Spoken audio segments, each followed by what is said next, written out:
खुद स्टिच करूँगी। तो बोले ऐसा तो हो ही नहीं सकता, कपड़े को वेस्ट कर दोगे आप। तो भैया मैं उसकी शॉप से आ गई। ऐसे लोग नहीं है, सांप है, ये सोच लेना। वो आपके दिमाग को डस रहे हैं यहाँ से और आपके दिमाग में नेगेटिविटी डाल देंगे। हमें वो आदमी चाहिए जो ये कहे तुम इस सिचुएशन से आगे निकलो, छोड़ो, अगर कुछ भी गलत भी हो रहा है तो इसको छोड़ के तुम आगे निकल जाओ। से एक शुरू में तो भैया मैं इतना डरती थी कि मतलब 600-700 से ऊपर का सूट है ना, तो मैं ये सोचती थी कि चल बाहर सिलवा लो, इसे महंगा है। लेकिन अब मैंने है ना 800-900 हर कपड़े पे कैंची चलाई है बिना सोचे समझे।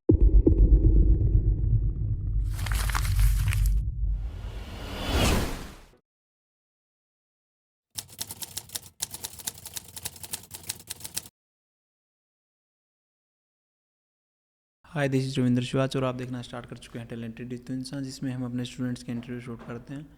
उसी कड़ी में एक और इंटरव्यू शूट करेंगे हमारे स्टूडेंट जो कि आए हुए हैं झज्जर से। जी दीदी बताएं, क्या नाम है आपका? नीतू भारद्वाज भैया। नीतू भारद्वाज, कहाँ से बिलोंग करते हैं आप? मैं वैसे तो मेहंदीपुर डाबोदा से हूँ भैया, डिस्ट्रिक्ट हमारा झज्जर है। मेहंदीपुर डाबोदा। जैसे आप मेहंदीपुर बोलते हैं मैं समझता था राजस्थान साइड से आप। सभी ये समझते हैं भैया, वो झज्जर बताना पड़ता है फिर। झज्जर बताना पड़ता है। ओके, ये ब्लेजर आप मार्केट से लेके आए? नहीं भैया, खुद स्टिच किया है। खुद स्टिच किया है, पक्की बात है? पक्का बिल्कुल। कौन सा फैब्रिक है ये? फैब्रिक तो नहीं पता भैया, लेकिन ये जिद में लिया था। जिद में माने? क्योंकि एक शॉप वाले ने बोला था कि आप कहाँ से सिलते हो, कहाँ से आए हो। मार्केट की नॉलेज नहीं थी भैया, उसके पास कपड़े अच्छे लगे तो चले गए। कहाँ भिवानी में? हाँ जी भैया। तो वो बोला आप खुद स्टिच करोगे। उसने पहले प्राइस बताया भैया 2200 का, सिर्फ ब्लेजर का फैब्रिक, उसमें पैंट नहीं थी। ठीक है। और फिर बोला कि स्टिच करके देना है। मैंने पैसे पूछने के लिए पूछ लिया कि हाँ, तो बोला कि उसके 6000 अलग से लगेंगे। स्टिचिंग के? हाँ जी भैया। अच्छा जी, स्टिचिंग के? हाँ जी भैया। ब्लेजर के और पैंट के? सिर्फ ब्लेजर 6000 रुपये? हाँ जी भैया।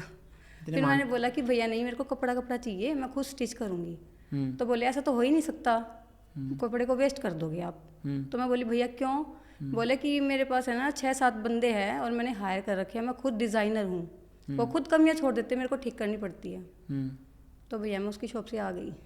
वो बोला दीदी फैब्रिक नहीं लेना, तो मैंने डायरेक्ट बोला कि अमृत तो टैलेंटेड के यहाँ से हैं और उनके पास और भी अच्छे कलर है, मेरे को नहीं चाहिए। फिर वो बोले नहीं आप कर ही नहीं पाओगे, ये सस्ते वाला कपड़ा ले जाओ। भैया उस पारी पैंट शर्ट नहीं होता जो पहले देते थे शादियों में, वो बोला इस पे ट्राई करो आप जाके। जैसे दिवाली पे मिठाई देते हैं, हाँ। सोन पापड़ी ऐसे होता है। ना तो मैंने उसको ईगो दिखाया भैया, ना उसको कुछ भी जवाब दिया, मैं चुपचाप आ गई। आके फिर मैंने अपने हस्बैंड को बताया तो वो बोले कि आप तो पक्का सिल लेगी। फिर मैंने सिला था भैया ये। और फिर मैम ने भी बोला था अब की बार बैच में कि सभी बच्चे प्रिंसेस कट या फिर शॉर्ट लॉन्ग हर तरह के ब्लेजर सिल के लाएंगे। हाँ, अरे है क्या ये हवा बनाने की बात होती है। देखो समझो, हवा क्या? हवा क्या होता है जी? ब्लेजर। अरे कुछ नहीं ब्लेजर। जब हमने ब्लेजर नहीं सिखाया था ना, जो भी अगर भाई मेरी बात सुन रहा हो तो सुन ले ध्यान से कान खोल के। जब वो ब्लेजर हमने नहीं सिखाया था ना, जब लड़कियों को कोट कॉलर सिखाए थे ना, तब भी लड़कियों ने ब्लेजर बना दिए थे। हाँ जी भैया। नहीं समझे? ये इस इंडस्ट्री का सबसे बड़ा समस्या क्या है? Male ego. इस जितने भी मेल्स इस इंडस्ट्री में हैं जो खुद को सो गोल्ड मास्टर और डिजाइनर बोलते हैं ना, वो ये मान के चलते हैं लेडीज़ कुछ नहीं कर सकती। हाँ जी भैया। उनसे आप कभी पूछ के देखना, वो बोलेंगे लेडीज़ नहीं, ना लेडीज़ के हाथ में सफाई नहीं होती जी, हम करेंगे। जो ये जो मेल ईगो है ना, ये इनको खा जाएगा एक दिन। अब बताओ ब्लेजर क्या रॉकेट साइंस है क्या? नहीं भैया, कि रॉकेट है कि इलोन मस्क ही कर पाएगा, आप कोई कर ही नहीं पाएगा।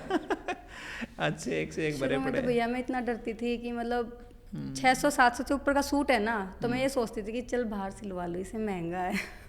लेकिन अब मैंने है ना 800-900 हर कपड़े पे कैंची चलाई है बिना सोचे समझे। और एक मैम की ये बात भी बहुत अच्छी लगती है, मैं पहले ऑनलाइन स्टूडेंट थी, तो जब भी मैं बहुत डरती थी, मैंने अपने हस्बैंड से बोला कि मैं सीख लूँ। वो बोले सीख ले, तूने पहले क्यों नहीं बताया? मैंने भैया 10 साल बाद बताया उनसे कि मैं कुछ सीखना चाहती हूँ। 10 साल हो गए शादी को आपके? 11 हो जाएंगे भैया अब 11 हो जाएंगे। सही चल रही शादी आपकी? हाँ भैया। हस्बैंड को बस में कर रखा आपने, लगा था मुझे। नहीं भैया, मतलब कुछ बातें मानने वाली वो मेरी मानते हैं, मैं उनकी मानती हूँ, तो माहौल बना रहता है। हाँ। तो मुझसे मिल के जाना, दीदी बिहार से है ना, उनकी बातें सुन के हाँ, जाना। बहुत अच्छी है वो दीदी। घर बसा रहेगा तुम्हारा। हाँ, उन दीदी ने भी बहुत अच्छा बोला है भैया। फैमिली में प्रॉब्लम होती है, उन्हें सबके साथ शेयर नहीं करना चाहिए। नहीं, फैमिली में और खासकर जब मियाँ बीवी का जो झगड़ा हो ना, आपस में ही करना चाहिए। क्योंकि भैया क्या पता आज कुछ बुरा चल रहा है, कल अच्छा हो जाए। वो ये इंटरव्यू देखेंगे क्या बोलेंगे कि हमने तो अच्छा कर लिया, लेकिन ये फिर भी बुरा बोल के आई। नहीं, फैमिली के बारे में अगर आप सही भी पूछें, फैमिली चाहे सही है नहीं है, सबकी फैमिली में कुछ ना कुछ समस्या होती है, आपके में भी होंगे, मेरे में भी होंगे। हम उसको ऑन पब्लिक ना लेके आए तो बेटर है, ठीक है। हो सकता है वो आप वाली बात है, कल समस्या सुलझ जाए, हाँ जी भैया, वो वहाँ पड़ा रहेगा तो उसमें थोड़ी समस्या आ जाएंगी। इसलिए मैं भी स्टूडेंट्स को बोलता हूँ कि सिर्फ पॉजिटिव बोलें, क्योंकि जब आप पॉजिटिव बोलेंगे तो पॉजिटिव वाइब्स ही लौट कर आपके पास वापस आएंगी, और यही लॉ ऑफ अट्रैक्शन है। अगर ज़िंदगी में आपको आगे जाना है तो आपको पॉजिटिविटी से गिर जाना चाहिए। ऐसे लोगों से बात करनी चाहिए जो पॉजिटिव बातें करें, जो आपको आगे ले जाने की बातें करें, ना कि उन बातों में आपको दिलासा दें, हाँ तू सही है, तेरे साथ गलत हो रहा है ना। ऐसे लोग नहीं है, सांप हैं, ये सोच लेना। वो आपके दिमाग को डस रहे हैं यहाँ से, और आपके दिमाग में नेगेटिविटी डाल देंगे। हमें वो आदमी चाहिए जो ये कहे तुम इस सिचुएशन से आगे निकलो, छोड़ो, अगर कुछ भी गलत भी हो रहा है तो इसको छोड़ के तुम आगे निकल जाओ। ज़िंदगी छोटी सी तो है, 60-70 साल, और कितनी ज़िंदगी है, उसमें आप लोगों के झगड़े निपटाने में और खुद के झगड़े करने में निकाल देंगे तो चल लिया काम। 20 साल तपस होने में गुजार देते हैं, 40 साल में 20 साल झगड़े, 20 साल बनाना खत्म हो गई ज़िंदगी। चलो नहीं भैया, मैंने पहले ऑनलाइन, मतलब मैं आना तो डायरेक्ट यहीं चाहती थी, तो मेरे हस्बैंड बोले पहले देख ले, लेकिन मैंने किसी को नहीं बताया। मैं शुरू से ही मैम को देखती हूँ, मैंने अपनी सास को भी दिखाया है, मतलब 10-15 दिन में मैं दिखाती रहती थी कि मम्मी देखो ये ऐसी थी, आज ऐसी हो गई। मम्मी कह रही है अच्छी तरक्की कर रही है ये तो। फिर मैंने 2-3 महीने मतलब छोड़ दी वो बातें, मतलब दुखती है ना भैया कि शुरू से सोचते एक चीज़ करने के लिए वो हो नहीं पाती। मैं 6th क्लास से सोच रही हूँ या तो डिज़ाइनर या गेम में थी, कुछ मतलब इशू थे पैसों के कारण, फिर मैंने नहीं सोचा, क्योंकि कोचिंग चाहिए भैया हर चीज़ की, पैसा चाहिए हर चीज़ में। इस देश में आप मान के चलो, आप एक ऐसे देश में पैदा हो रखे हैं जहाँ हर चीज़ में पैसा ही चाहिए। हाँ जी भैया, सरकारें भी तब आती हैं जब आप कामयाब हो जाते हो। मतलब खेल नर्सरी अपने हरियाणा में मेडल्स भी आते हैं, सब कुछ आता है, लेकिन ज़्यादातर आप खिलाड़ियों को देखोगे जो मेडल लेके आ रहे हो, बाद में उनको फेडरेशन उठाती है, पहले तो उसके माँ बाप के खर्चे बहुत लगते हैं। अगर आपके पास मतलब फंडिंग नहीं है तो बड़ी समस्या। जैसे क्या, कौन सा गेम खेलना चाह रहे थे आप? भैया मैं थी हैंडबॉल में, शॉट पुट भी खेला है मैंने, डिस्कस थ्रो भी खेला है स्कूल में। हाँ जी भैया, मैं बाहर भी गई हूँ। अच्छा, स्कूल की तरफ से सर बहुत अच्छे थे हमारे, वो भी शर्मा थे, अनिल शर्मा, स्पोर्ट करते थे वो। मतलब ये सोचते थे कि इसको बाहर ना जाना पड़े, जितना हो सके मैं सिखा दूँ। मैं योगा में भी थी भैया, मतलब आप हाथ पैर पूरे मार रहे थे, कुछ ना सारे कुछ मैं मेडल कुछ मेरे करूं। पास सब कुछ रखे हैं। क्या करते हैं मेडल्स का, देखते हैं? मैंने आधे सर्टिफिकेट तो फाड़ भी दी। आपको अफसोस होता है कभी अगर ऐसा होता तो वैसा होता? क्योंकि भैया मेरी शादी हो गई थी उस टाइम पे, 1.5 महीने बाद खो खो की टीम के लिए कोचिंग के लिए आया था फ़ोन सर का, फैमिली ने बताया नहीं, वो सोचे कि अभी 1 महीना तो हुआ है, क्या पता ये भेजे या ना भेजे। अच्छा, हाँ, तो मैं घर गई जब पता चला कि तेरे सर का फ़ोन आया था, तो फिर भेजा ही नहीं, तो फिर मैं क्या करूँ उनका, मैंने फाड़ दिए। फिर अब मेरी सोच ये थी भैया, जो मैंने ज़िंदगी जी है ना, वो मैं अपनी बेटी को नहीं जीने दूँगी। अच्छा, इसलिए दोबारा फिर मैंने कोशिश की कि करूँ कुछ। क्या मानते हैं आप? आपने ज़िंदगी जी माने बेसिकली आप चाह रहे हैं कि आपकी गुड़िया पैरों पे खड़ी हो, ऐसा? हाँ। एक तो उसकी शादी लेट करना, फिर नहीं करूँगी भैया, शादी मत करना। या तो मेरे हस्बैंड मना कर रहे हैं। मैं भी मना करता हूँ आजकल मेरी गुड़िया को, मैं तो ये समझाता हूँ शादी मेरी ना करना। फैमिली है ना, ये सोचती थी भैया कि हस्बैंड ऐसे ही होते हैं, करवाएंगे तो करवा लेंगे, उनसे कुछ बोलना मत। मैं उनकी सोच पे चलती रही, लेकिन जब मैंने उनसे खुद से बात की है ना कुछ भी, तो उन्होंने हाँ किया है। और बेटी के लिए तो खुद कह रही है, तू क्या सोच रही है, तेरे से अच्छा तो मैं सोच रहा हूँ। नहीं, सभी सोचते हैं। देखो, बेटी में जो मोह बाप का होता है ना, बहुत ज़्यादा होता है। आप इस बात को समझें, हर किसी बाप का अपनी बेटी में बहुत मोह होता है। और मान के चलो, वो चाहे कितना भी कैसा भी हो, समझो एक इंसान जो चाहे अपनी पत्नी के साथ भी मान के चलो मारपीट करता हो, अपनी बेटी के साथ मारपीट नहीं सह सकता, सीधी सी बात है उसकी। आप इन बातों को समझिए। जो अपना समाज है, बेसिकली आपके साथ हो जो हुआ, और हज़ारों बहनों के साथ होता है, मैं तो ऑन कैमरा कह देता हूँ, मुझे गाली खाने का मतलब फ़र्क नहीं पड़ता। सच बात है भैया, सच बात ये है, जो लड़कियाँ थोड़ी सी भी सुंदर हैं, उनके घर वाले उनको 18 साल की होते ही शादी करते हैं। वो इसलिए करते हैं उस समाज के डर में कि सुंदर गुड़िया है, अगर कल को किसी ने कुछ ऊँच नीच हरकत कर दी, किसी को लेके भाग गई, तो हमारी बदनामी हो जाएगी। इसीलिए अगर आपकी कई बुक्स में लिखा भी है कि नारी के लिए जो उसका सौंदर्य है वो अभिशाप है, और ये सच है। सच है भैया।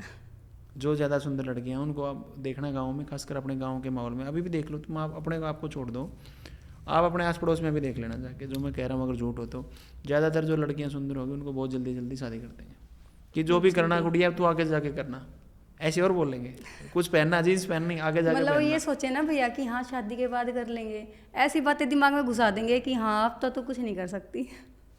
मतलब देखो आप कुल मिला के अगर देखें आप अपने समाज के स्ट्रक्चर को जो हज़ारों सालों से चला रहा, एक लड़की 17, 18, 20, 22 साल, 25 साल उसने एक जगह पे गुजारे हैं, ठीक है। एक उसका माइंड सेट है, सोचने का तरीका है, जो एक ऐसे परिवार में रही है।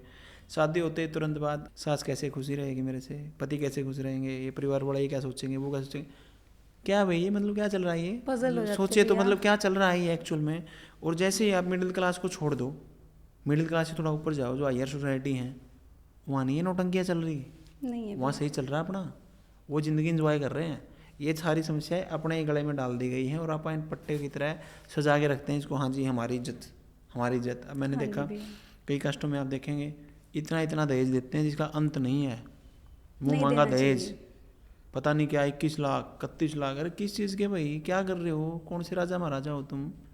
तो इन चीज़ों को समझो कि एक बाप अपनी बेटी दे रहा, वही सबसे बड़ी बात पहली तो, ठीक है जी। और उसके बाद भी दहेज, और मतलब इतनी कुप्रथा आज भी जो चल रही है समाज में, ये मतलब टैबू है हमारे ऊपर और हमें इनसे बाहर आना पड़ेगा। और अभी क्या है, पहले तो ज़बरदस्ती होता था कोई भी काम, स्लेवरी सिस्टम से लेकर सब कुछ। अभी क्या है, अभी लोगों ने मान लिया कि ऐसा ही होगा, और इसलिए सारी गड़बड़ होती जा रही है। नहीं भैया मेरे हस्बैंड की सोच अलग है। नहीं मैं आपके हस्बैंड की बात नहीं कर रहा था, मैं नहीं समाज मैं की बात बता कर रही रहा हूँ, था। समाज है बहुत बेकार है। मानते नहीं है, सुधार करना नहीं चाह रहे नहीं हैं, चाहते कोई सुधार और की मतलब बात। जिसके पास पैसा है भैया वो तो दे देते हैं, वो गरीब बंदे और ज्यादा दब मैं जाते हैं वही भैया। गरीब उसकी रिस्म में। अभी देखो हाँ। अपने हरियाणा की बात अगर आप करें, पहले गीत गवाते थे, अभी वो गीत वाला ट्रेंड देखो आप।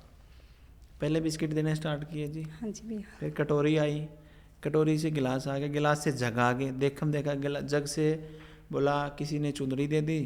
और गीत कह रहा हूँ बेसिकली, जब लड़का होता है या शादी होती है तो गीत गवाते हैं हरियाणा में, और पड़ोसियों को बुलाते हैं लेडीज़ को, तो वहाँ पे कुछ बांटने के लिए मतलब कटोरी से लेके स्टार्ट हुआ था और अब सूट तक पहुँच गया। सूट तक। और अब पंचायत हो रही है उसके लिए कि इस सिस्टम को बंद करो, ठीक और है। एक और है भैया, मतलब गीत होते हैं तो बीच में खाने पीने का भी इंतजाम होना चाहिए। 1 घंटे के गीत है तो बीच में 3-4 बार तो उन्होंने कैंपा फ्रूटी कुछ ना कुछ दो। मतलब लोग ये दिखाना चाह रहे हैं कि हमारे पास पैसा पैसा है। दो ने तो दिखा दिया, अब बच्चों की होगी मजबूरी। नहीं भैया बहुत मजबूरी ज़्यादा माननी हो नहीं रहा है। चाहिए, मैं तो कह रहा हूँ मानो ही मत, जो अपने बस का है वो करो, और ना तो फिर हाथ उठा जाओ भाई मेरे बस का नहीं है। मैं पहले दिन ही शॉपिंग करने चली गई। वैसे मेरे हस्बैंड ने बोला था जो भी लेगी यहीं से लेगी, बाहर 1000 की चीज़ भी 2000 की देंगे। यहाँ पे जो फैब्रिक का कॉन्सेप्ट है ना अपने अभी सेंटर पे, वो बेसिकली है तो अरुण जांगड़ा का, अपना तो नहीं है, लेकिन वो इसलिए किया गया जैसे बच्चे बाहर से आते हैं ना तो दुकानदार 1 मिनट में परख लेता है। हाँ भैया। कि बच्चा बाहर का है, बाहर का देखते ही सोचेगा परमानेंट कस्टमर तो है नहीं, वो फिर महंगा देता है। महंगा देते हो भैया। और ये हमें गालियाँ भी अब इसीलिए देते हैं, अभी कोई बच्चा चला जाए ना भूल भी सके तो गालियाँ भी इसीलिए देते हैं बिना बात के, कि पहले तो सही मुर्गे मिल रहे थे हमें, सही काटते थे, अब नहीं मिल रहे। एक और बात है भैया, मैं लेके भी आई हूँ एक बार फैब्रिक, अपने फैब्रिक में और उस फैब्रिक में ना दिन रात का अंतर है भैया। अभी फैब्रिक कई बच्चे ऐसा ही सोचते हैं, देखो कई मतलब कोई ज़बरदस्ती तो है नहीं किसी के साथ यहाँ पे, हमने तो बोल रखा सभी ब्रांचेस पे यहाँ पे भी। अभी जैसे आज ही जैसे नए एडमिशन आए आपने देखा होगा, तो बच्चे कह रहे जी फैब्रिक यहीं से लेना पड़ेगा, मना फैब्रिक मैं तो ये कहता हूँ जो आपके घर संदूक में रखा है सबसे पहले वो लेके आओ, सीखो उस पर, पैसा ख़राब ट्रेनिंग के टाइम पे मत करो। जब आपको अच्छा आ गया फिर आप कितने महंगे फैब्रिक बनाओ, फिर आपकी इन्वेस्टमेंट है, ठीक है। तो पहले दिन कैसा फील हुआ था आपको यहाँ पे आके? भैया बहुत अच्छा, जैसे मैंने बताया था मैं ऑनलाइन स्टूडेंट थी पहले। कौन सा बैच लिया था आपने? फरवरी बैच में भैया। इसी साल फरवरी बैच? हाँ जी भैया। बुटीक मास्टर की basic to advance? Boutique master लिया था भैया। तो फिर क्यों आए आप? सीख तो लिया था आपने। भैया वो होता है ना कि फेस टू फेस सीखना है। मैंने कुछ क्लासें छोड़ दी थी क्योंकि बीच में मेरे हस्बैंड बोले कि देख के आएंगे कैसा क्या माहौल है, ठीक है। तो यहाँ आए तो उन्हें अच्छा लगा। फिर बीच में जो कॉलर ब्लाउज थे वो मेरे छूट गए थे भैया। मैंने मतलब ये लगा लो 90 क्लासें थी, उसमें से 10 क्लासें भी मुश्किल ली होगी अच्छी तरह। ऐसा क्यों? मेरा भी ऐसा जनरली परसेप्शन है, और मैं भी 3 साल मैंने भी ऑनलाइन कोचिंग लिया है। ऑनलाइन कोचिंग में जो भी बच्चे ध्यान से देख रहे हैं वो सुन जाए मेरी बात को, सबसे भारी समस्या है दीदी बैकलॉग। एक दिन ही क्लास छूट गई ना तो 1 से 2 हो जाएगी, 2 से 4, 4 से 8, और वो छूटती चली जाएगी, और फिर उसमें समस्या ये आएगी, आप सोचेंगे जी लाइफ टाइम की वैलिडिटी, फिर देख लेंगे और फिर कभी आएगा यही हुआ था भैया। और मतलब ऑनलाइन में ना ये भी होता है, क्लास में अगर एक चीज़ भी मिस होगी ना तो अगला टॉपिक समझ नहीं आएगा। तो हाँ, वो कड़ियाँ जुड़ी हुई है ना। हाँ उस भैया। सिलेबस को डिजाइन इस वे में किया गया। मेरी बीच में 2-3 क्लासें छूटी तो मेरे को अगला समझ में ही नहीं आया कि मेथड कहाँ से उठाए मैम ने। तो फिर मेरे हस्बैंड बोले तो एक काम कर, इसे छोड़ दे, फ़ोन पे देख देख पागल हो जाएगी, तो अपनी ड्रेस तैयार करके ऐसी कर सकती है। फिर मैं भैया गाउन तैयार करके लाई थी, और हुआ भी मेरे साथ ही है कि मैं गाउन तैयार करके आई ना, तो स्पेशल मैम ने ये बोला मेरी बेटी को और मेरे को देख के कि सबसे प्यारी ड्रेस बनाई है। हमारी भी सबसे पहली प्रेफरेंस ये होती है बच्चा सीख के जाए ना जाए, सेफली यहाँ से घर जाए। सेफ्टी सबसे पहला मैटर है हमारा, जो हम यहाँ पे फॉलो करते हैं। लाइक जैसे आपने देखा हो CCTV अटेंडेंस, बायोमेट्रिक अटेंडेंस, चौकीदार अगर घर इससे क्या बोलते हैं, आपको बुटीक से बाहर जाना है तो फिर आप मैस करके जाएंगे, आपके घर पे पहुंच जाएगा जी बाहर जा रहे हैं, जाने दें क्या नहीं जाने दें। तो जरूरी है वो। गया आपके घर पे फ़ोन कभी? 1-2 बार गया है, लेकिन फिर प्रियंका मैम को पता चल गया था कि ये तो वैसे भी बिना पूछे नहीं जाएगी, क्योंकि मैं काउंटर पे आने से पहले भैया फ़ोन करती थी खुद ही। नहीं अच्छी बात है, देखो समझो अब समाज जैसा है वैसा है, फिर वही बात आप वाली भाषा तो मैं नहीं बोलूँगा अभी, लेकिन समाज ऐसा ही है कि सारी इज्जत लड़कियों के नाम ही दे रखी है। भैया मेरे वहाँ तो है ना ये हो रखा है कि मैं जॉब करती हूँ और 10-15 दिन में घर आती हूँ, सैलरी दे के फिर वापस आ जाती हूँ। अच्छा ये हाँ। भला ये नहीं कह रहे कि भाग गई इनकी बहू। और पीछे से एक लड़की गई हमारी नोएडा से, वो कह रही भैया मैं तो सुसाइड करूँगी। मैं क्यों, ऐसा क्यों? कह रही यहाँ पड़ोसी कह रहे हैं कि तू तो भाग गई, तो वापस क्यों आ गई? लोगों का काम है कुछ ना कुछ वो कहें, कल को कुछ और कहने लगे, फिर क्या करेगी तू? उनको कहने दे, उनका काम है, तो अपना काम करना है ना। तो लोगों की नहीं सुनने में, लोग तो अलग थ्योरी पे चलते हैं। लोग तो मैं कह रहा हूँ उनकी थ्योरी अलग ही चलती है, उनकी जिसके पास काम नहीं होता ना वो सारा दिन यही बातें बनाते हैं। इन 3 महीनों को अपनी लाइफ में आप कैसे देखते हैं दीदी? भैया बहुत अच्छा, क्योंकि ना तो मैं कभी कॉलेज गई हूँ ना कभी बाहर रही हूँ, तो मेरे लिए तो हॉस्टल ही था। स्कूल का हॉस्टल टाइप। ओके, आपके बच्चों किसने संभाला अभी 3 महीनों के दौरान? मेरी सास ने। आपकी सास और हस्बैंड ने। सोशल मीडिया कुछ यूज़ करते हैं आप दीदी? भैया अभी फ्रेंड ग्रुप है ना, उन्होंने ही बनाया था और वही डालते हैं। अच्छा, पहले आप नहीं यूज़ करते थे, अभी डालना स्टार्ट करेंगे? हाँ भैया। अब यहाँ जाने के बाद कुछ काम भी करेंगे? भैया मेरा सपना तो था ब्रांच लेने का। हाँ, लेकिन वो आपकी साइड में हम दे नहीं पाया। दे नहीं तो मैम से बात हुई है, मैम बोल रही है आप खुद का बुटीक करना, मैं स्पेशल आऊँगी। बुटीक आप ओपन करेंगे तो आप होपफुली बहुत अच्छा रन कर पाएंगे। भैया मैं सूट सलवार में नहीं घुसूँगी, मेरे को डिज़ाइनर चाहिए। डिज़ाइनर ही आप फिर अच्छी जगह पे करेंगे ना, तो आपका हाँ, अच्छा चलेगा। मैंने ले लिया। कहाँ पे? मतलब हस्बैंड तो ये बोल रहे हैं तो झज्जर में ही, या फिर हम नजफगढ़ में आएंगे भैया। नजफगढ़ सही रहेगा। नजफगढ़ साइड मेरा मायका भी है। नहीं, नजफगढ़ सही भी रहेगा आपका, क्योंकि जिस टाइप का जो आपने सीखा है ड्रेसेज, वो शहर में, बड़े शहर में अच्छी वैल्यू रहेगी उनकी। ओके, तो यहाँ पे टीचिंग स्टाफ था जो रितु मैम के अलावा यहाँ पे हैं जो डाउट सॉल्विंग कराते हैं, सही है? बहुत अच्छा भैया। और रितु मैम के साथ कैसी बॉन्डिंग रही आपकी? बहुत अच्छी भैया, बहुत अच्छी। स्पेशल देखने ही नहीं आई थी मैं, क्योंकि ऑनलाइन आई थी जब मेरे फोटो वगैरह हो नहीं पाए थे ज़्यादा। ओके, अभी मिला आपको सर्टिफिकेट वगैरह? हाँ भैया। रैंप बुक किया आपने? हाँ जी। पिछली फेयरवेल पार्टी में तो आप मैनेजमेंट में थे ना? नहीं भैया, मैं आई थी भैया, उस दिन आप लेट हो गए थे तो मैं चली गई, और दोबारा आई तो जब तक हो चुका था सब कुछ। पिछली बार फेयरवेल पार्टी में थे ही नहीं आप? यहाँ थी भैया। हाँ। लेकिन आपने जैसे बच्चे सिलेक्ट किए थे ना, मैं उस टाइम पे यहाँ पहुँच नहीं पाई थी। अच्छा। हाँ। फिर आपने फेयरवेल पार्टी तो अटेंड की होगी? हाँ भैया। अंत में दीदी महिलाओं के नाम क्या संदेश देंगे आप? टाइम से हो जाते हैं ना सपने, वो बाद में नहीं होते। और जो सपने हैं, चाहे लड़कियां सोचती हैं अब तो हमारी उम्र निकल गई, तो ऐसा कुछ नहीं होता है। स्किल होनी चाहिए अंदर, कभी भी करो। आपने हैंडबॉल किया, आपने योगा किया। हाँ जी भैया। और क्या कह रहे थे आप? डिस्कस थ्रो, शॉर्ट पुट, हर चीज़ में फंस। लास्ट में आगे सिलाई में आप फंसे आप? सिलाई भी मेरा शौक था भैया, मैंने कभी नहीं सीखी है, सिर्फ अपनी बहन से मैं मतलब तुक्के लिए हैं, और अपनी सारी चीज़ें बनाई हैं मैंने। मतलब मैंने अपनी शादी की ड्रेसें भी खुद सिल ली है। इसलिए कुछ ना कुछ इंसान को करना चाहिए, पैसा हाँ जी भैया, बिल्कुल। अपने सपनों को नहीं छोड़ना चाहिए। हाँ। और उम्र कुछ तकाजा नहीं होती। नहीं भैया। जैसे अपने सोनीपत में देखी थी आपने, आपके साथ फेयरवेल में अपने जो स्टूडेंट है उसकी एज 65 है। हाँ जी भैया। आप बताओ 65 की एज में वो आके सीख रही हैं, आई थी भैया, है ना? ओके, तो इन्हीं बातों के साथ इस इंटरव्यू को हम समाप्ति की ओर लेके जाएंगे। मिलते हैं आपसे नेक्स्ट इंटरव्यू में। अगर आप इसको यूट्यूब पर देख रहे हैं तो चैनल को सब्सक्राइब कीजिए, फेसबुक पर देख रहे हैं तो चैनल को फॉलो कीजिए। Thank you.